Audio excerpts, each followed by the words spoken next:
I will go across to Pooja now, who is standing by at the dashboard and telling us what the status of inflation has been over the past 9 years of the Modi government and what is the expectation going forward in the interim budget. What are the measures that Finance Minister can talk about which can finally bring in some relief to the common man on the inflation front? Pooja. Remember, one aspect that the government has consistently focused is on how they've been able to provide a stable economy at a time when the COVID pandemic or other issues had left many nations in dire need. It was India that had managed to sustain an economy fairly well. But if it is inflation, that is something that has concerned the common man on the ground. And here presenting via our budget dashboard is the consumer price index. When the government had come, initial few years, it seemed to be on the lower side of inflation, 3.5, 3.4 as per CPI, but it suddenly witnessed a rise as well. It was during the pandemic era, remember, that 4.8 to 6.2 was the inflation witnessed, did come down again to 5.5, again went up to 6.7. So there has been a roller coaster that the Modi government has had to manage when it comes to the inflation aspect. And then coming down, as is projected with regard to 5.7, but that growth, remember, will depend or not on the announcements that will be made in the budget, an interim budget this time. This is something that, remember, the government will have to focus on. It is an election year.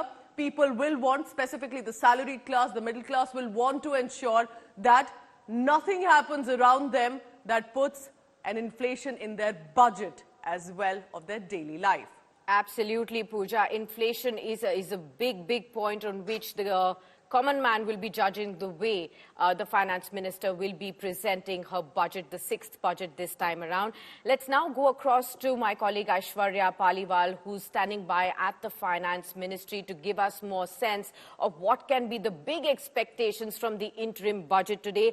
Good morning, Aishwarya. Sakshi this side. Tell us what you're picking up from your sources already. There are big discussions over whether the Modi government will tilt towards populism over prudence right ahead of the general elections. Are you going to be looking at some of the populist measures, if not many, being announced in the interim budget today? Any new schemes there?